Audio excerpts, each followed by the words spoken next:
Dale, vos me avisás. Listo, ahí se te ve perfecto.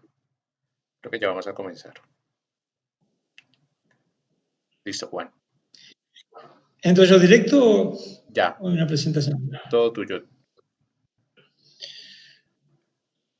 Bueno, hola amigos, amigues. Buenas tardes. Con un poquito de demora, pero había unos inconvenientes técnicos y ya están resueltos. No sé si sale bien la transmisión. Espero que sí. Bueno, ante todo, estamos hablando recién acá con Javier, que estaba arreglando todo este asunto de la transmisión, y le decía que estamos muy dolidos también por todas las muertes que está habiendo por el COVID, así que nuestras condolencias a todo el mundo, ¿no? Prácticamente, y América Latina sobre todo, que está habiendo muchos casos. Dicho esto, voy a pasar a agradecer la invitación. Yo tengo un escrito, pero lo vamos a ir mezclando con un cierto diálogo imaginario que voy haciendo con ustedes, y espero que sea real. Y bueno, voy a agradecer, ante todo, voy a celebrar primero la creación de Apola Bogotá. Un saludo a su director, Carlos Calle, y a los compañeros que lo hicieron posible. Me parece a mí que es un gran paso para Colombia en el avance del psicoanálisis, en esta lectura renovada de su praxis, teórica y práctica, sobre la enseñanza de Jacques Lacan, deseando lo mejor para este camino que se inicia y agradeciendo asimismo la invitación que me cursara el compañero John Jiménez, para hablar de un tema que me parece apasionante, absolutamente subversivo y con vasos comunicantes a toda la teoría de Lacan. Me refiero a la noción, y tal vez incluso veremos si concepto, si lo podemos llamar concepto, de inmixción de otredad. Inmixción de otredad escrito así, con dos M's. Inmixción, creo que lo ven bien, ¿no? Inmixción de otredad, dos M's tiene. Bien, no inmixción, sino inmixción. Hay todo un problema con este término, con esta terminología que le iremos desarrollando en el transcurso del trabajo, para que veamos cómo arranca todo este concepto. Ante todo, quiero decir que estamos frente a un concepto que para mí encierra un parteaguas, un vuelco en la teoría de Lacan, junto con la topología, que es lo que rompe con el individualismo, prácticamente. O sea, tanto en la práctica clínica como en el concepto teórico. Hay una ruptura con el individualismo en este concepto de inmixción de otredad, que sigue la línea de no hay sujeto sin otro. Sobre todo en este momento que hay toda una línea de pensar que no hay otro, que un poco tendiente a un goce propio, cierto alcance biologista de este término. O sea que me parece muy importante volver a posicionar esta cuestión de la emisión de otredad en la obra de Lacan y ver qué alcance le podemos dar. Entonces vamos a hacer un recorrido. Yo tengo preparado un trabajo que es un poquito largo, por ahí lo acortamos, que llega hasta la topología, porque pienso que en la superficie topológica, como la banda de Moebius, pero sobre todo el CROSCAP,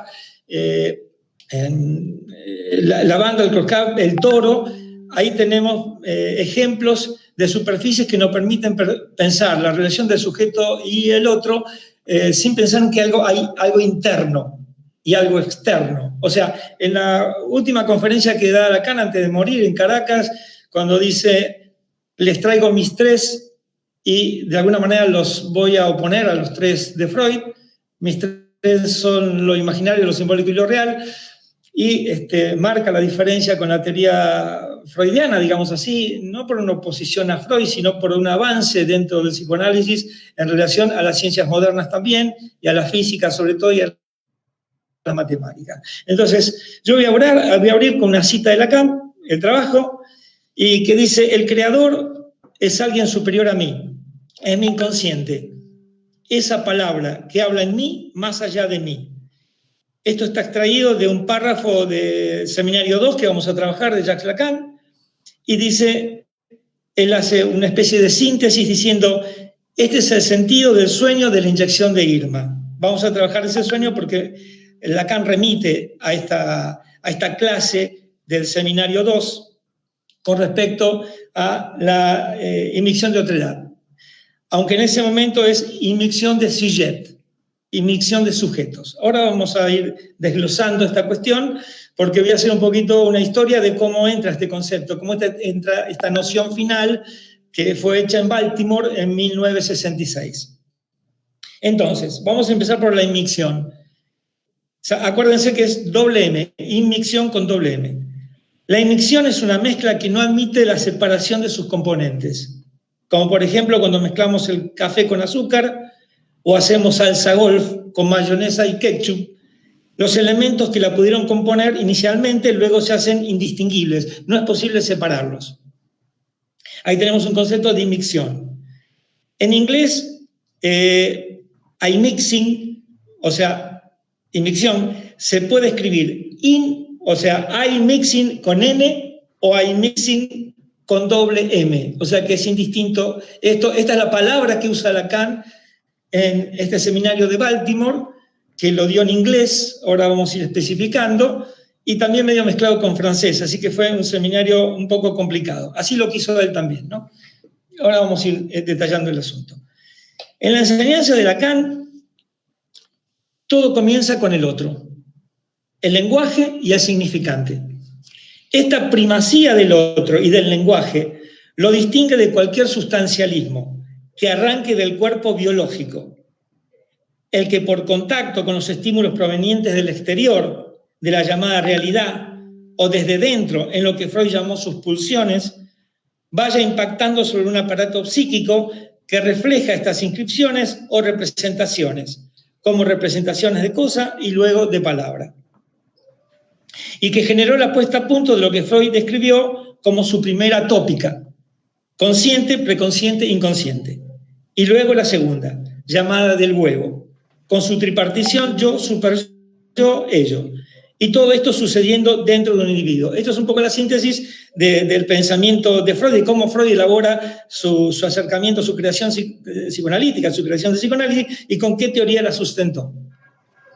Que es una teoría sustancialista porque arranca prácticamente el cuerpo biológico, así como decía que la pulsión tenía una pata en la sustancia física. Lacan opuso a esta forma de conceptualización el nudo borromeo, como dijimos antes, o más específicamente enlace borromeo. En matemáticas se puede llamar enlace borromeo, de 3 anillos anudados en su centro por un vacío, en el que se escribirá la letra A, objeto causa del deseo. El nudo, o más bien enlace borromeo, junto a las superficies topológicas, como la banda de Moebius, el toro, como dijimos, el cross-cap y la botella de Klein, representan un salto cualitativo en el trabajo teórico de Lacan, con sus efectos clínicos correspondientes, totalmente novedosos y precisos, tanto en la concepción del sujeto, del inconsciente, como en la concepción del otro, con mayúsculas, y los lugares específicos que ocuparán analizante y analista en la dirección de la cura, los que serán profundamente alterados con respecto a las concepciones previas en el campo del psicoanálisis. Esto es muy importante. Estamos en un parteaguas, alguien diría en un cambio de paradigma en el pasaje de Freud a Lacan. Más o menos como el que hubo de a Einstein a la teoría cuántica. Estos cambios son cambios paradigmáticos dentro de la teoría y permiten avanzar al sistema. Entonces, estos cambios en la teoría repercuten en los cambios clínicos, en la posición que ocupará analizante y analista en la dirección de la cura, los que serán profundamente alterados con respecto a las concepciones previas en el campo del psicoanálisis, si bien Lacan se quejó en lo que llamó la razón de un fracaso, de no haber podido transmitir a sus alumnos esta novedad que habilitaba un nuevo paradigma para el psicoanálisis en nuestro mundo occidental, digamos. Bueno, entonces estamos viviendo un pasaje de paradigma que en este momento, en lo que llamamos freudo-lacanismo, está más confuso porque se mezclan las categorías. A veces incluso el nudo borromeo se piensa como una extensión de la división del aparato psíquico freudiano, yo, super yo y ello. Estamos frente a otra teorización, totalmente diferente, con otro punto de arranque. De hecho, Lacan es creacionista. Freud es evolucionista en su teoría. Entonces acá hay un cambio que tenemos que puntualizar muy claramente porque tiene repercusiones clínicas bastante fuertes. Yo voy a agradecer los aportes y las conceptualizaciones sobre el tema que han desarrollado el doctor Edelstein y Pablo Pevsner. Ellos serán las guías de este recorrido, han hecho trabajos muy buenos. Además, quiero destacar, ¿está la transmisión? ¿Se escucha? Sí. ¿Hola? José, lo escucho perfecto. Se sigue. Además quiero destacar un excelente trabajo llamado Baltimore, de Marianne Echelman. Y hay un trabajo de Bruno Monoris también que me gustó mucho, que se llama El sujeto como intervalo de la intersubjetividad a la invención de otredad. Estos trabajos me parecieron esenciales para seguir el recorrido e investigar este asunto. Bueno, comencemos por analizar el sintagma inmixción de otredad. No olvidemos que es con doble M, porque también hubo traducciones que a veces de lo oral a lo escrito, cuando hacían una transcripción, se escribía con inmixción. Esto es importante porque ha habido mucha confusión en las traducciones. Estamos en Baltimore. Lacan es invitado a esta conferencia y titula su conferencia, conocida como la Conferencia de Baltimore. Javier, si está por ahí, vamos a poner la primer fotito donde está la frase en inglés. Entonces, la conferencia que se conoce como Conferencia de Baltimore se dictó en Estados Unidos en ocasión del Simposio Internacional del Centro de Humanidades Johns Hopkins. Fue realizada el 21 de octubre de 1966. Este año es muy importante porque Lacan reescribe algunas cosas. La conferencia tiene por título Of Structure as an Immixing of an Otherness Prerequisite to Any Subject Wherever. Parezco Zizek en inglés, pero diciéndolo en inglés, pero así es el nombre, el título en inglés. ¿No se puede poner el cartelito, Javier? Bueno, si después podemos, lo ponemos. ¿Está saliendo? ¿Bien? Bueno. La conferencia se dictó en inglés, salvo alguna que otra... Bien. La conferencia, les digo, se dictó en inglés, salvo alguna que otra intervención hecha en francés. Lacan hizo verdaderamente un popurrí ahí, porque le habían recomendado que él no dé la conferencia en inglés porque no manejaba bien el idioma, igual él insistió en darla en inglés, así que mezcló los dos idiomas. Algunos dicen que, bueno, esto, con respecto a significante y su ambigüedad, tenía sus intenciones, ¿no? Así que fue medio en francés, medio en inglés, pero el título fue en inglés. Y allí aparece esta palabra, immixing, escrita I-M-M-I-X-I-N-G, que tiene algunos problemas de traducción, porque es una palabra que no tiene traducción al castellano. En francés existe el término inmixión, que Lacan usa, que es un antecedente para llegar a este immixing. Vamos a ir viendo si lo podemos ir apretando el asunto. En el Petit Robert figura inmixión, en francés, ¿no? Acción de inmiscuirse o meterse. Pero el término inglés, immixing, no tiene traducción a la lengua castellana. Entonces, vamos de a poco. El congreso se llamó Los lenguajes críticos y las ciencias del hombre, la controversia estructuralista, y lo citan a un montón de estructuralistas franceses para que vayan a conversar con los estadounidenses sobre el estado del estructuralismo. La conferencia fue entre los días 18 y 21 de octubre de 1966. Estuvieron allí Hippolyte, que fue presidente del Congreso, Derrida, Lévi-Strauss, el historiador Braudel, el historiador y antropólogo francés Jean-Pierre Bernot, entre otros. O sea que fue un congreso muy importante. Ahora, vayamos a las traducciones del título de esta conferencia. ¿Cómo se han traducido? Voy a dar dos. Más allá de la que yo había puesto ahí en el cartelito, que no está saliendo, me parece que hay una traducción que hicimos nosotros, que es de la estructura como una inmixción de una otredad requisito previo para cualquier sujeto, sea cual sea. O sea, la otredad como requisito previo a cualquier sujeto. Esto es muy importante.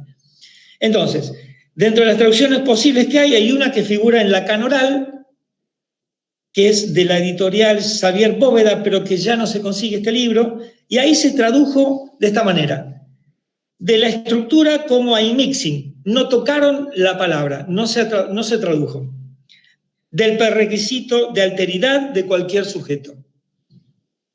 Bien, después tenemos otra traducción realizada directamente del inglés por Leonel Sánchez Trapani, en la revista Aqueronta número 13, julio de 2001. Y él lo traduce de esta manera: acerca de la estructura como mixtura de una otredad, condición sine qua non de absolutamente cualquier sujeto. O sea, esta mixtura de otredad, es decir, no podemos hablar del sujeto sin hablar al mismo tiempo del otro. Esto es lo que rompe una teoría que sea individualista. La teoría individualista se rompe, porque es atomizada. O sea, acá el otro está de entrada. No hay sujeto sin otro adentro, podemos decir. Creo que este es el punto subversivo de todo esto. Incluso Lacan junta individual y colectivo, diciendo que son lo mismo, en tanto no se sale de la burbuja del individuo. Bueno, una cosa interesante es que Lacan no retoma en el desarrollo de la conferencia el término iMixing. Es decir, el título de la conferencia está en el título nomás. Después, en la conferencia en ningún momento aparece el iMixing. Entonces, no retoma en el desarrollo de la conferencia este título, pero que buscando, que es un trabajo que hizo Pablo Pemner muy bueno, buscando en las actas del Congreso, parece que el día 18, él dio la conferencia en el 21, pero el día 18 hizo 2 intervenciones Lacan, en relación al tema de la invención. ¿Cuál era el tema? ¿Quién inventa? ¿Cuál es el sujeto de la invención? Entonces, Lacan dice ahí, y ahí sí, fuera de su conferencia, en estas intervenciones, aparece 2 veces la palabra iMixing. ¿Por qué es importante esto? Porque podría ser un apax, algo que dijo en un momento, que no tenga peso, que no apareció más, que quedó perdido, pero acá aparece 2 veces dicha. Y dice así Lacan en este párrafo súper interesante, que va al meollo de la cuestión también, si lo queremos pensar. Dice: esto me parece muy cercano a mi preocupación inmediata y a lo que ella busca elucidar. Saber en qué sentido, hablando con propiedad, concierne al estatuto del sujeto. Esa es su preocupación, el estatuto del sujeto. Esto sí habla en la conferencia, del inconsciente estructurado como un lenguaje, del estatuto del sujeto y de la cuestión de la excentricidad del inconsciente con respecto al ego o al yo. Dice: estoy pensando en la palabra iMixing. Ahí la introduce, 2 días antes. Pienso que la primera vez que introduje esta palabra fue precisamente para la relación de los sujetos. Los sujetos, dice, no son entonces aislados, como los pensamos.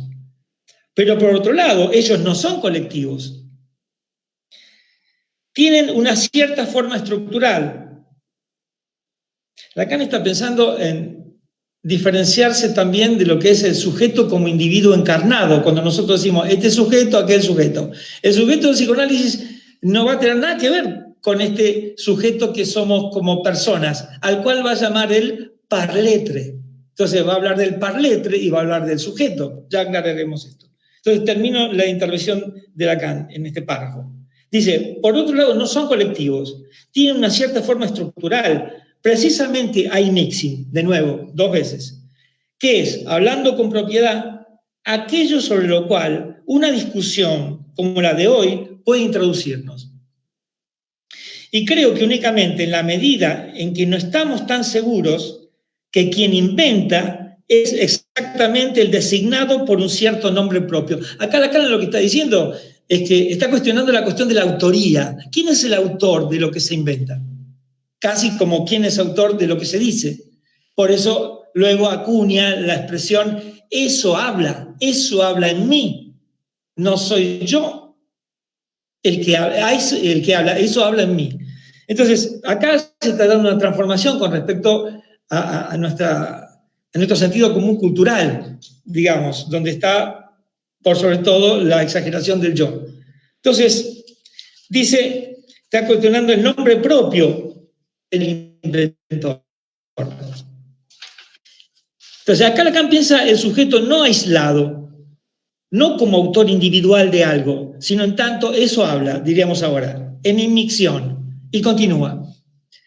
Las invenciones, algunas, ¿no es cierto?, son producidas, dice Lacan, este ejemplo es muy interesante, podemos decir exactamente al mismo tiempo, o en el lapso de pocos meses, la una de la otra. Dos invenciones, una en Israel, otra en Estados Unidos, al mismo tiempo sin que se conozcan los inventores, ¿no?, por ejemplo. Por sujetos, dice, debo pronunciar esta palabra tarde o temprano, que se encuentran a grandes distancias geográficas o de otro tipo, los unos de los otros. Entonces, dice, aquí es donde reside la cuestión, en promover el término sujeto para esta conexión. O sea, Lacan ahí llama sujeto a la conexión, no a los individuos como podemos decir habitualmente. A la conexión la llama sujeto, propone esto. Proponer, dice, el término sujeto para esta conexión. Ya ven cómo están cambiando las cosas, ¿no? Y en demandar que lo distingamos, le dice alguien, de vuestro ser vivo, que usted introdujo con toda su animación. Esta es una respuesta que hace a Jacques Mossart, que presentó un trabajo, le estaba interviniendo en esa conferencia. Entonces dice, sujeto es la conexión. Acá se está saliendo de la encarnación. La encarnación tiene un valor, pero estamos hablando de este concepto de sujeto que Lacan trae para el psicoanálisis específicamente, pero que se puede exportar incluso para el pensamiento político, que a mí particularmente me interesa bastante.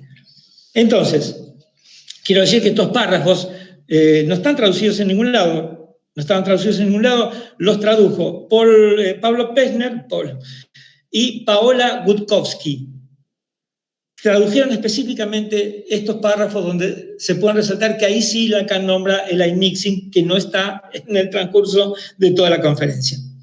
Hicieron la traducción de 2 intervenciones de Jacques Lacan durante las discusiones del 18 de octubre de 1966 en el simposio de Baltimore. Hay 2 ejemplos que dan ellos también que son muy buenos. Por ejemplo, que cuando Ben, ¿no?, y Euler inventaron los círculos de la teoría de conjuntos. Bueno, Ben era inglés y Euler suizo, no se conocían, no tenían contacto de ellos, y al mismo tiempo descubren la teoría de los conjuntos. Y en países distintos, ¿no es cierto? También es el caso de Gauss, ¿no?, de la curva, y Lobachevsky, con respecto a la geometría no euclidiana. El tema es que Gauss cajoneó su invención, no se animó a presentarla, la encontraron creo que después de muerto, y Lobachevsky sí, y se garantizó que la invención o el descubrimiento fue de él. O sea, está hablando acá de suprimir la cuestión del autor y ver que la autoría está en otra parte, que eso habla allí y se encarna en algunos.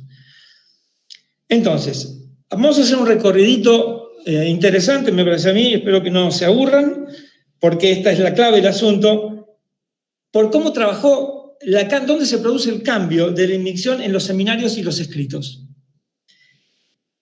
Con respecto, digamos, a la forma en que habitualmente esta palabra inmixción se la usa en francés, y su significado en francés que arranca del latín acá lo tengo escrito, inmixtio, ¿no es cierto?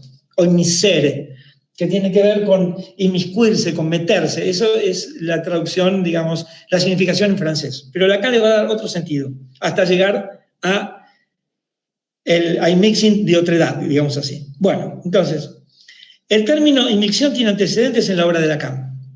Veamos en qué forma se presenta en sus seminarios y escritos.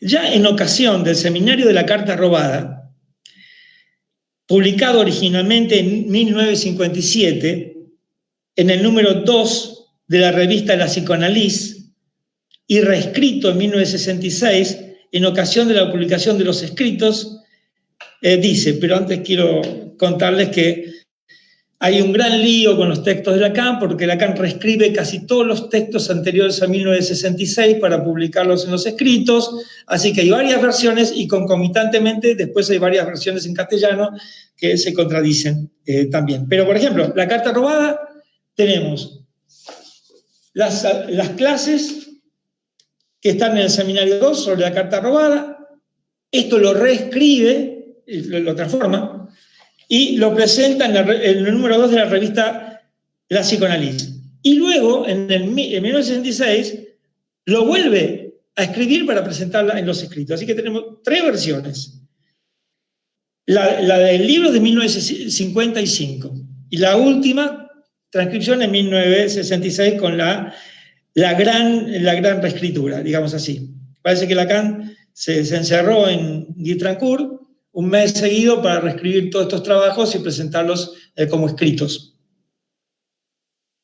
Bueno, esto sobre la carta robada, que es a propósito de las 3 miradas soportadas por 3 sujetos, encarnados cada vez por personas diferentes, como eran el rey, la reina, el ministro y Dupin. No sé si todos tienen leída, no digo el seminario, sino por lo menos la obra de la carta robada. Entonces, ahí Lacan ya trae un párrafo, ¿no es cierto? Y dice así: la pluralidad de los sujetos, naturalmente no puede ser una objeción para todos los que están avesados desde hace tiempo en las perspectivas que resumen nuestra fórmula. El inconsciente, bueno, es de Edgar Allan Poe, ¿no? La carta robada. No me salía el nombre, para que la tengan, por el que no la leyó puede consultarla. Es un lindo cuento. Bueno, y que Lacan lo usa para explicar la función del significante, en ese caso la carta. Bueno, entonces vuelvo, la pluralidad de los sujetos naturalmente no puede ser una objeción para todos los que están avesados desde hace tiempo en las perspectivas que resumen nuestra fórmula. El inconsciente es el discurso del otro. Y no habremos de recordar ahora lo que le añade la noción de la inmixción de los sujetos. En la traducción que tenemos en castellano, dice la inmixtión, ¿no? La inmixtión, con N, no con M, inmixtión. Ahora explicaremos por qué. En francés, si lo buscamos, dice inmixtión, de sujet, o sea, inmixtión, con doble M y con T. ¿No? Acá tenía inmixtión de sujet. De sujet. Bueno, pero en castellano lo habían traducido con N, porque intuyeron que había algo neológico en esta forma de nombrar de Lacan. Veremos eso. Entonces dice, introducida antaño por nosotros, al retomar el análisis del sueño de la iniciación de Irma, o sea, que de la carta robada nos está remitiendo a que veamos el sueño de la iniciación de Irma, donde él acuña esto, trae esto, y veremos por qué. Puedo hacer acá una aclaración ahora, tal vez, pero los escritos tuvieron 3 versiones, y acá está el asunto. Una que se hizo en el año 71, ahora lo voy a detallar mejor, que fue una edición que se hizo en México por siglo XXI, ¿no? Acá tengo los detalles. La lectura estructuralista de Freud, en ese momento en español. Después Lacan se brota con esta traducción y llama a Nacio y hacen una nueva traducción hecha por Tomás Segovia en el año 72. Bueno, yo esto lo voy a detallar después, pero quiero meternos en esta cuestión de la complejidad de estos textos que están escritos una y otra vez y traducidos de distintas maneras. Pablo Pevner trae una cosa muy interesante, y es que hay 2 momentos anteriores donde Lacan usa el término inmixción, como en francés, ¿no? Inmixción. Pero no con la categoría que él acuña en el seminario, en el Congreso de Baltimore, en la conferencia de Baltimore, sino con la forma habitual en que es dicho esto, en que es nombrado con la significación francesa. Son dos momentos. En 1935, en ocasión de un comentario de un libro de Minkowski, que era un psiquiatra fenomenológico que seguía a Bergson, cuyo título es El tiempo vivido, estudios fenomenológicos psicopatológicos. Lacan comenta este libro y habla de la intromisión, o sea, inmixción en francés, Lacan dice intromisión, como intromisión de la intencionalidad en el elan vital. Esto tiene que ver con la teoría de Bergson, del impulso vital, y cómo se mete la intención, porque ellos eran intencionalistas. Cómo se mete, se inmiscuye, se mete en el elan vital. Hace un comentario Lacan de esto. Y luego, en el discurso de Roma, en 1953, nuevamente usa la palabra inmixción, pero al modo habitual francés, en relación al discurso idealista de Jaspers, o de Jasper, como quieran, en la obra de Freud, que había una tendencia a leer a Freud con esta intrusión del discurso idealista de Jaspers. Es decir, en estos casos, el uso, siguiendo la lengua francesa, es la intrusión de una idea sobre otra. Lo que quiero decir es que esto va a cambiar, Lacan lo va a cambiar, va a proponer otra cosa, que va a arrastrar la secuencia hasta la inmixción de otra edad. Entonces, vamos a tomar, él está remitiendo al sueño de la inyección de Irma. ¿Se sigue? Bien, se refiere aquí al seminario 2, que yo tengo acá, el yo en la teoría de Freud y en la técnica psicoanalítica, en la clase 8 del 9 de marzo de 1955. Dice Lacan ahí, hay dos operaciones, tener el sueño e interpretarlo. Interpretar es una operación en la cual intervenimos, pero no olviden que en la mayoría de los casos también intervenimos en la primera, es decir, ya en la creación del sueño. Entonces dice, en un análisis no solo intervenimos en tanto que interpretamos el sueño del sujeto, si es cierto que lo interpretamos, dice Lacan, sino que como ya estamos a título de analistas en la vida del sujeto, ya estamos en su sueño. Acá se está planteando directamente la inmixción. Es decir, el sujeto trae un sueño del cual el analista ya es prácticamente causa interna, podemos decir. Entonces, vemos que Lacan subraya aquí la presencia del analista desde el vamos, en la constitución misma del sueño. El analista, digamos, dentro del sueño como causa, incluso, como les decía. Acá está planteando la cuestión del otro y del sujeto, ¿no? Esa presencia que ya está inmiscuida, vamos a decir así. Pero esto se extiende más allá del sueño, en el origen. Ahí vamos a ir en este desarrollo. Luego, vamos al punto donde él plantea la cuestión de la inmiscusión de los sujetos, una mala traducción que se hizo en Paidós, dice así. Se ha dado un paso, dice Lacan. Esto es importante, se ha dado un paso. Tras la primera parte, la más cargada, imaginaria, está hablando del sueño de Freud sobre la inyección de Irma, que Lacan lo divide en dos partes. Y ahora vamos a ver esto. Dice, tras la primera parte, la más cargada, imaginaria, al final del sueño entra lo que podríamos llamar la multitud. En la primera parte aparecen cosas cotidianas sobre Irma, sobre una fiesta, ahora la vamos a ver. O sea, en la segunda parte aparece la multitud, pero se trata de una multitud estructurada, como la multitud freudiana. Por eso he preferido introducir otro término. Para mí, esto no sé si está bien traducido realmente, porque dice... Por eso me parece que está diciendo que él va a introducir otra cosa que la multitud freudiana, que va a ser diferencia. Y dice, he preferido introducir otro término. ¿Para qué introducir otro término si ya tenemos el mixed person, la persona mixta? Ya Freud lo había planteado con respecto al sueño. Pero dice, he preferido introducir otro término que someteré a vuestra reflexión, con todos los dobles sentidos que comporta. Esto es un detalle que hay que subrayar, y veremos a qué se puede estar refiriendo, los dobles sentidos que comporta. Y 2 puntos dice la inmiscusión de los sujetos. Traducción letal, porque en francés figura nuevamente inmixción, como se dice en francés. Lo que pasa que ya han notado que esto es un neologismo, no es exactamente la inmixción que se usa coloquialmente o según la lengua francesa. Acá hay algo que Lacan ha introducido. Entonces, bueno, se tradujo por inmiscusión. Pero es el uso común, ¿no es cierto? Entonces, sigue Lacan. Los sujetos entran y se inmiscuyen en las cosas, dice.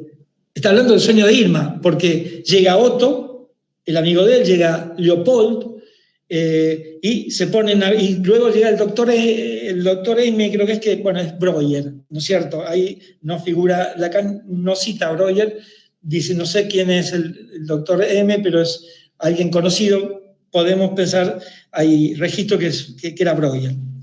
Entonces, los sujetos entran y se inmixturan. Esto puede ser mejor traducción que se inmiscuyen, o mejor traducción, por supuesto, que la inmiscusión de los sujetos. O sea, los sujetos entran y se inmiscuyen. Inmiscuyen es un neologismo que introdujo Alfredo Edelstein, y que me parece muy pertinente, la inmiscusión, la inmixturación. Entonces, los sujetos entran y se inmixturan, este puede ser el primer sentido, dice Lacan. El otro es el que un fenómeno inconsciente que se despliega en un plano simbólico, como tal, descentrado respecto del ego, este punto es fundamental, Lacan está trabajando el descentramiento respecto del ego, siempre tiene lugar entre 2 sujetos. Bueno, a lo mejor se embrocha un poquito esto, pero intentaremos elucidarlo lo mejor posible. Yo quiero resaltar la palabra entre, la partícula entre, dice, siempre tiene lugar entre 2 sujetos. Porque la cosa se juega en el sujeto. El sujeto y el deseo siempre se juegan entre. Esto está también sacando al sujeto de lo que podría ser el hablante ser, el encarnado. Entonces, en la teoría, así como en el grafo del deseo, el sujeto siempre está entre. Yo acá tengo el grafo. Vamos a ver si lo pueden ver. Deseo, ahí, acá, y acá fantasma. Fíjense que está entre las 2 coordenadas de la enunciación y el enunciado, ¿no es cierto? En ese tiempo, enunciado, enunciación, entre las 2 líneas del enunciado y la enunciación. O sea que está entre. Entonces, es importante que concibamos cómo lo piensa Lacan este sujeto. Por eso no lo encarna. No lo encarna en un niño, en una persona. Eso es error, dice Lacan. Nuestro sujeto es un sujeto a nivel del lenguaje, distinto. Entonces, voy a tomar algo del esquema Z, donde podemos ver cómo situar el sujeto, antes de seguir avanzando con el sueño de Irma. En el esquema Z, por ejemplo, yo tengo el lambda acá, pero va a servir igual. En el punto de arranque del esquema, arriba a la izquierda, acá dice S. En general, esta S se leyó como sujeto. O sea, sujeto, otro. ¿Verdad? Bien. Esta podemos decir que es una mala lectura. Ahora veamos por qué. Tenemos la letra S mayúscula ahí, como estamos viendo, que suele leerse como sujeto, pero no se trata del sujeto dividido exactamente, sino del hablante ser. Esta es una propuesta que yo encontré en las estructuras clínicas 2 de Alfredo Edelstein, muy bien situado ahí, esta diferenciación. O sea, esta S es la S del hablante ser, podemos decir. ¿Y dónde está el sujeto? Bien, ahí está el punto. Entonces, el sujeto en tanto dividido sería el que se encuentra estirado, o mejor dicho, trazado, entre los significantes. O sea, que el sujeto estaría trazado entre los significantes, entre A y la S de sujeto en tanto hablante ser. ¿Dónde está el sujeto? Está en tensión. no hay ningún significante que represente al sujeto, por eso aparece en tensión. Entonces la palabra entre la tenemos que analizar con cuidado porque es primordial en esta lectura. En acerca de una cuestión preliminar a todo tratamiento posible de la psicosis, que es donde aparece el esquema Z, dice, lo es en efecto en cuanto está trazado el sujeto en los 4 puntos del esquema. Acá Lacan lo sitúa muy bien. El sujeto está trazado entre los 4 puntos del esquema. Así que la lectura de sujeto como si fuera el sujeto antropológico de SAS es incorrecta. Ahí tenemos que situar, posiblemente, me parece bastante correcto, el hablante ser. Bien, continuemos con el sueño. Se trata entonces del sueño de la inyección de Irma. Porque aparte acá aparece la cuestión que sitúa de la inmicción, cuyo nombre, Irma, se conoce como Emma Eckstein, que vivió entre los años 1865 y 1924, soñado por Freud, era una amiga de la familia. Lacan dice, bueno, no está en muy buenas condiciones Freud para analizarla porque estaba en contacto con los familiares y opinaban sobre el tratamiento, cosa que es complicado. Entonces, lo sueña Freud en la noche del 23 al 24 de julio de 1895. Freud está con todo este asunto en ese momento, de los sueños, estando en la casa de campo de Belleville. Y al que atribuyó a este sueño, haberle revelado el enigma del sueño, nada más ni nada menos. Este sueño, dice, me reveló el enigma del sueño. Imaginando inclusive una placa que dijese, aquí el 24 de julio de 1895, por vez primera el enigma del sueño fue desentrañado por Sigmund Freud. Freud, ambicioso, quería su placa y decía, esto fue muy importante. Entonces vamos a ver por qué fue tan importante. Y que se ha colocado en el capitel, encima de la puerta del lugar. Vamos a ver qué hace Lacan con el sueño de Irma. En principio lo divide en 2 partes. Esto es importante para los sueños, ¿no? Es una operación sobre el sueño que es muy interesante. Lacan toma las 2 partes en que él divide el sueño en 2 partes. La primera, se despliegan las preocupaciones del día o los días anteriores de Freud. Los dichos críticos de su amigo y colega Otto sobre el estado actual de Irma.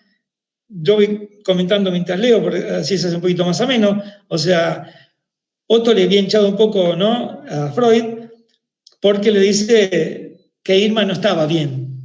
Y a Freud le jodió bastante esto, ¿no?, que no estaba bien.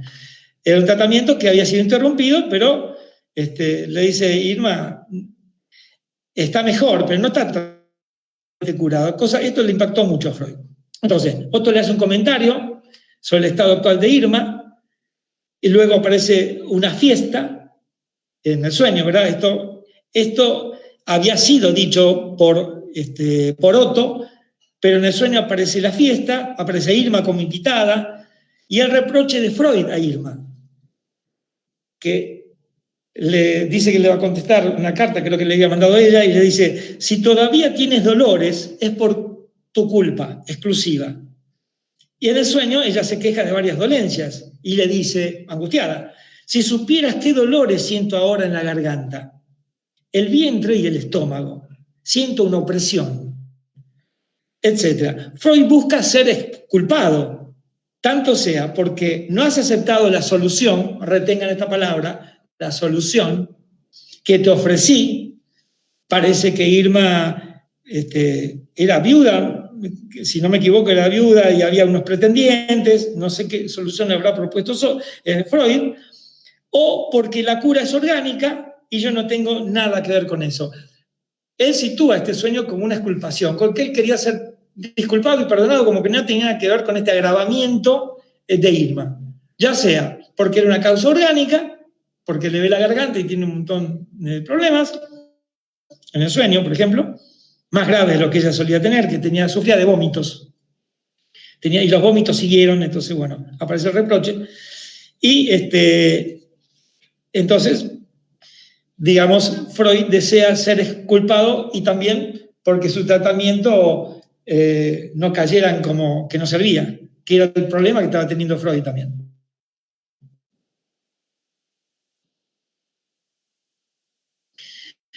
La segunda parte, que es clave. ¿Cuándo marca Lacan la segunda parte? Bueno, a partir de la mirada sobre la garganta de Irma. Freud le dice, vamos a ver la garganta, la lleva a la ventana, ella tiene reticencia en abrir la garganta, esto también se daba en la vida cotidiana, y ahí aparece el horror de su visión.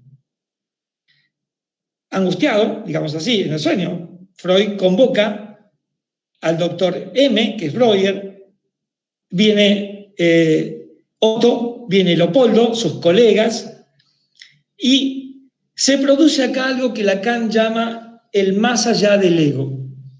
Se disuelve Freud. Aparece la multitud, aparecen estos colegas, inclusive el doctor M, que aparece diferente, por eso la mixtura de sujetos en él, y hasta que una voz, vamos a decir, Freud se desvanece, se pierde, hasta que solo queda una voz que toma la palabra.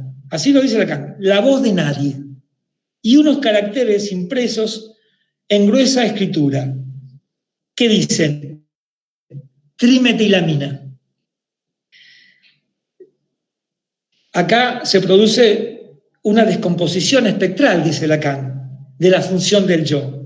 Allí donde nadie podría decir yo. Es decir, desaparece la función yoica que venía sosteniéndose. Freud es Freud. Ahora ya Freud no se sabe quién es, empieza a diluirse frente a este punto. Bueno.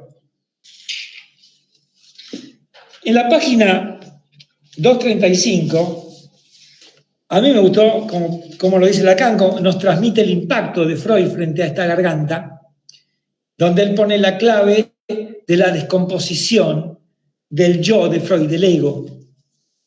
Dice, la cosa no termina ahí.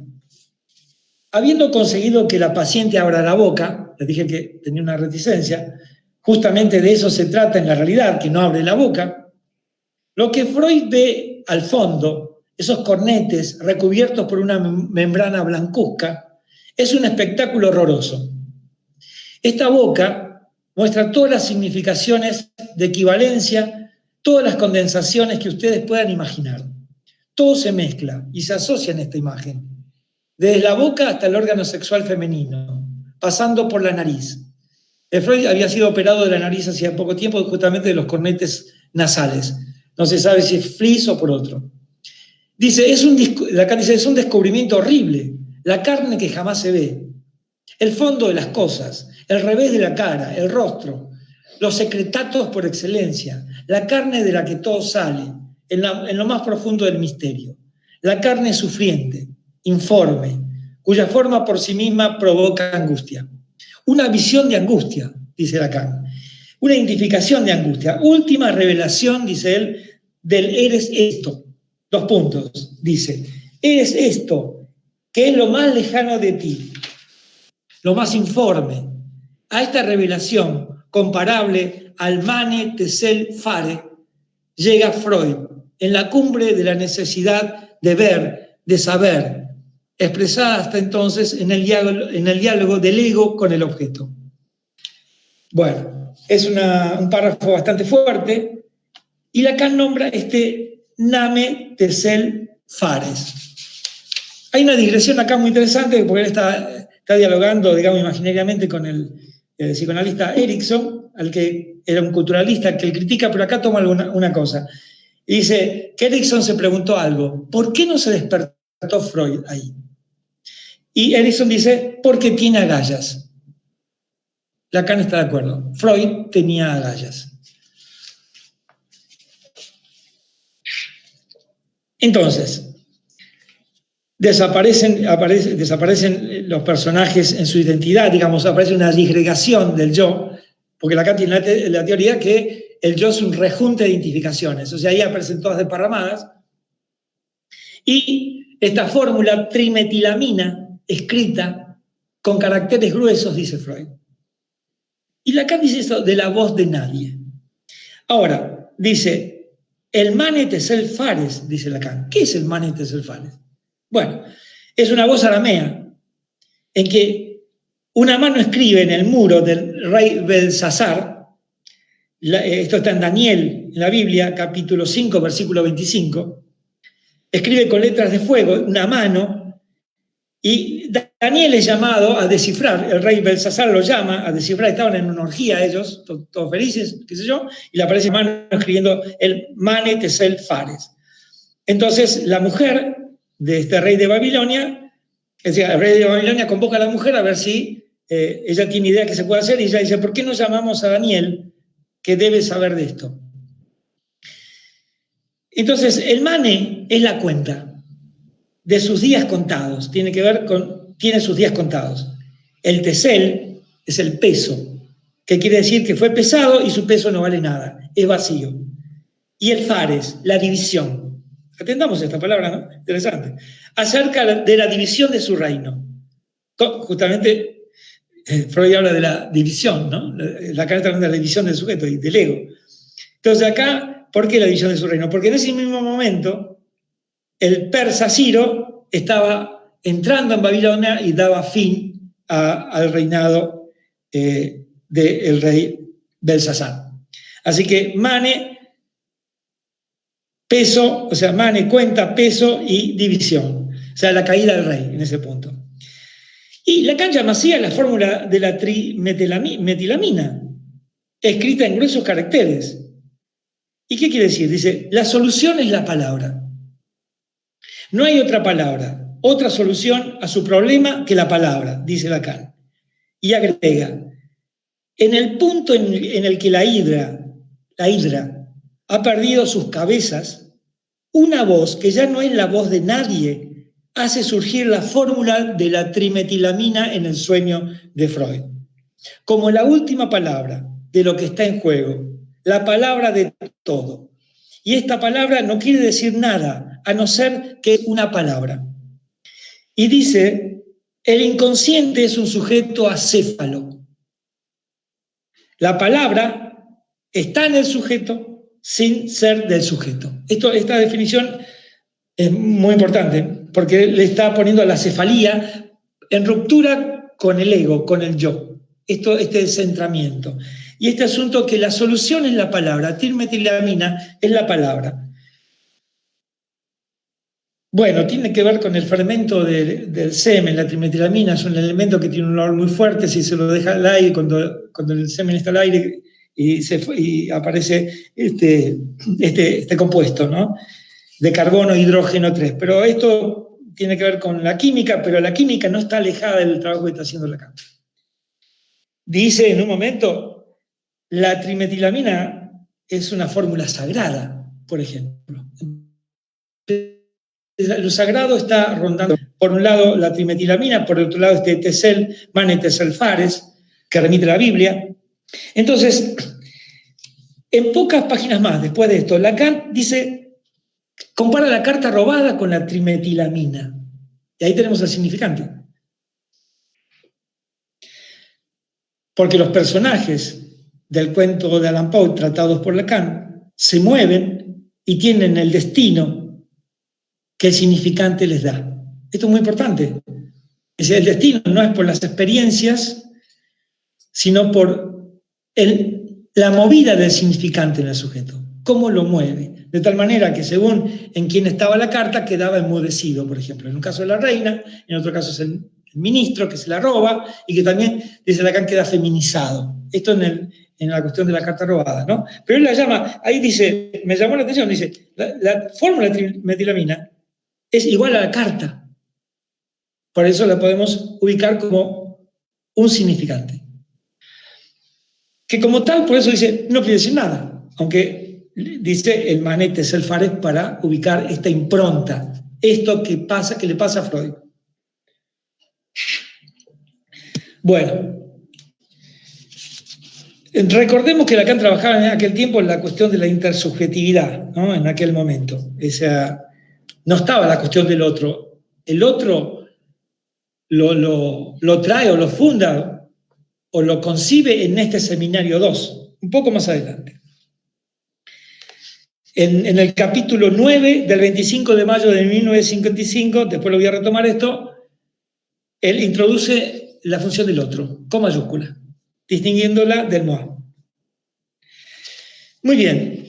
Ahora, en el año 1972, Lacan reprocha a sus alumnos no haber tenido en cuenta, en 72, esta cuestión del término inmixción. Hay una traducción de Rodríguez Ponte del 14 de junio de 1972, del seminario OPEOR de OPIR, el seminario 19, y dice así: a propósito del sueño, retoma esto, ¿no?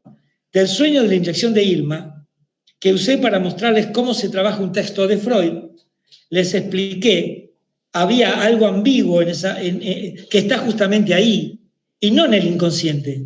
Es una cosa que dice Freud. Este deseo de ser exculpado, dice Lacan, de Freud, ¿eso está en el inconsciente o es preconsciente? ¿Qué es este deseo? ¿No? Entonces dice, y no en el inconsciente, a nivel de sus preocupaciones presentes, que Freud interpreta ese sueño. Sueño de deseo que nada tiene que ver con el deseo sexual, aún teniendo todas las aplicaciones de transferencia que ustedes quieran. Y dice, exclama Lacan, el término inmixción, acá lo escribe está traducido con inmixción, XC, pero en francés seguramente está inmixción nuevamente, pero ya con el tratamiento nuevo que está haciendo Lacan, que es inmixción de sujet, inmixción de sujetos. Lo adelanté en el 55, dice Lacan. ¿Se dan cuenta? 17 años. Esto es interesante. Lacan vuelve a remitir a ese concepto, podemos decir, ¿no? De 17 años atrás, que es el que trabajamos en relación al sueño de inyección de Irma recién en el año 55. Seminario 2. Bueno, por otra parte, Alfredo Edelstein lo traduce como inmixtura. Vamos a ver la cita, que pertenece al curso denominado La ética del psicoanálisis, sexta clase del 25 de octubre de 2001, en el marco de Apertura Sociedad Psicoanalítica de Buenos Aires, y es la siguiente.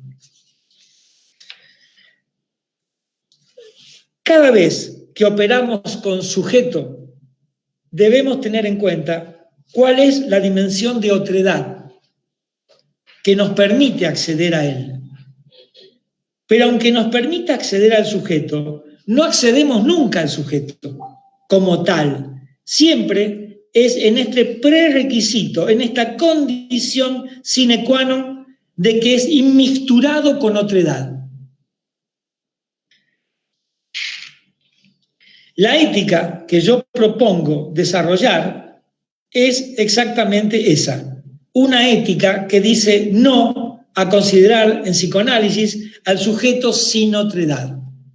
Es decir, esto se opone a la caracterización, estamos en la época que no hay otro, el goce propio, el goce tratado como, digamos, algo, esto lo plantea incluso Miller, explícitamente, ¿no es cierto?, no dialectizable, no castrable, en este caso hablando del goce. Entonces acá podemos decir, no hay goce sin otro, porque la condición del goce es, lo simbólico es la otredad. Esto da para un seminario, ¿no? Entonces, la ética que yo propongo, dice desarrollar, es exactamente esa, una ética que dice no a considerar el psicoanálisis al sujeto sin otredad. El sujeto sin otredad se llama individuo. Individuo es el sujeto sin otredad. Y el individuo es el máximo ideal, el ideal fundamental de Occidente. Piensen en los ideales occidentales, los más radicales: libertad, cinismo, responsabilidad. Todos ellos tienden al individuo. Bueno, acá está atacando también el tema de la responsabilidad subjetiva en los análisis. Usted es responsable, este es su goce. Si nosotros planteamos un sujeto en división,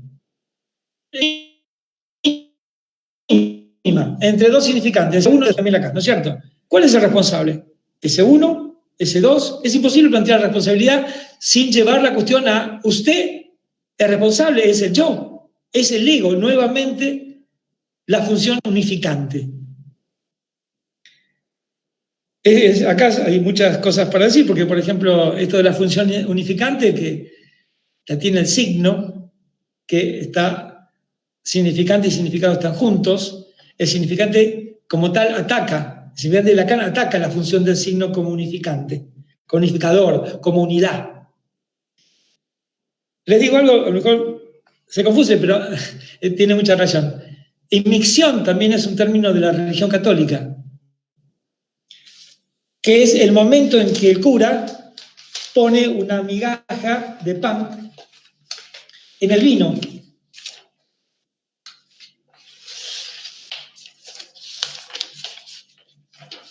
Es un momento entre la consagración, que es cuando se presentan los dones, el agua, el pan, el vino, y la comunión. Es el momento que se convierten en el cuerpo y la sangre de Cristo, ¿no? Eso se llama inmixción. Se llama igual, pero con N, inmixtión. Es un signo de unidad, porque se une el cuerpo de Cristo con los fieles en la iglesia como un cuerpo común. Esto no está, tal vez hay interpretaciones, lejos de la cuestión de la introducción de esta inmixing de Lacan también, porque, es decir, ataca el signo y plantea una unidad, pero diferente de la que se plantea en la iglesia, en la religión. El psicoanálisis puede entrar en dialéctica acá con la religión, planteando que su tendencia, su unificación no tiene nada que ver con la del signo, sino que se rompe el signo.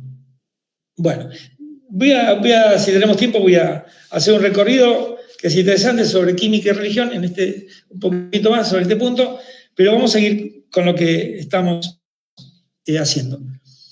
Entonces, me parece fundamental este párrafo de Alfredo, fundamental. El sujeto sin otredad se llama individuo, y el individuo es el máximo ideal de nuestra sociedad. Libertad, civismo, responsabilidad, todos tienden al individuo. Ahora, el psicoanálisis freudiano tradicional elaboró una teoría individual del sujeto. Entonces, como planteaba Alfredo en un momento, combatir una teoría individual, un sufrimiento individual con una teoría individualista, bueno, los resultados pueden ser muy complicados, porque están en el mismo terreno. Es una teoría individualista la freudiana. El huevo tiene en su centro el yo. El huevo del yo super yo ello, tiene el yo en el centro. En Lacan el yo lo agujerea ese yo, pone un agujero ahí y convierte el huevo en un toro, podemos decir. Y esto lo vamos a trabajar, no sé si tendremos tiempo y ganas de que lo diga, porque parece que nos vamos mucho tiempo. El toro, o los dos toros abrazados, son justamente la figura que yo traje como ejemplo de inmixción en la topología de Lacan. Sujeto y otro, como el loguito de Apola, ¿no? Sujeto y otro enlazados. Es uno de los cartelitos que tengo. No sé si se pudo ver al final el primer cartel. ¿No? Se pudo ver, me confirman acá que sí, que se pudo ver. Y el segundo fue la frase de Lacan cuando plantea la inmixción. Ese no sé si apareció. No, tal vez. Bueno, no importa. Después veremos. Entonces, en este párrafo que plantea Alfredo está presente la distinción tajante entre sujeto lacaniano e individuo, entre lo que es con otro o sin otro.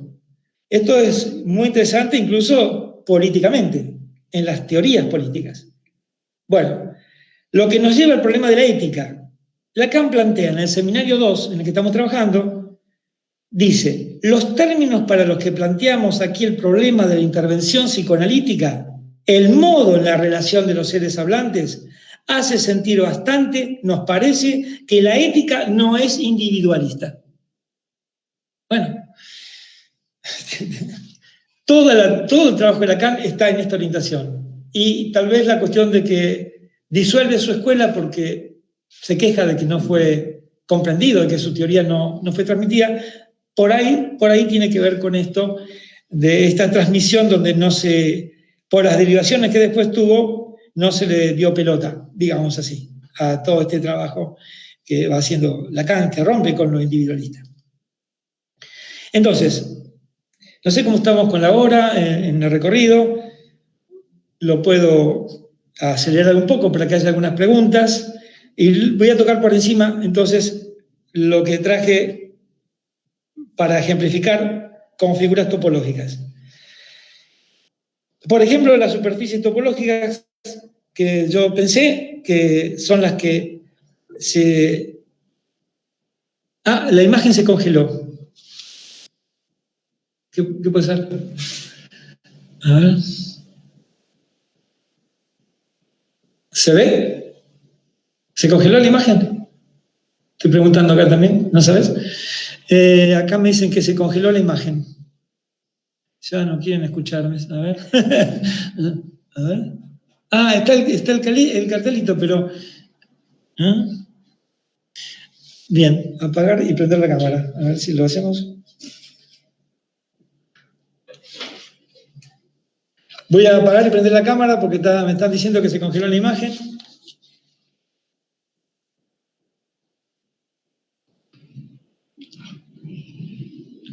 Ya antes lo hiciste y salió bien.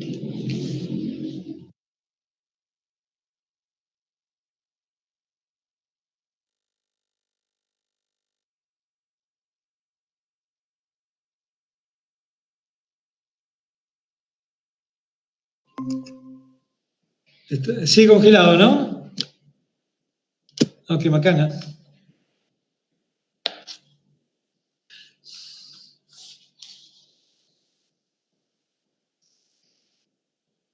¿Qué puede ser? Sí, sigue congelada. ¿Qué se puede hacer? A ver.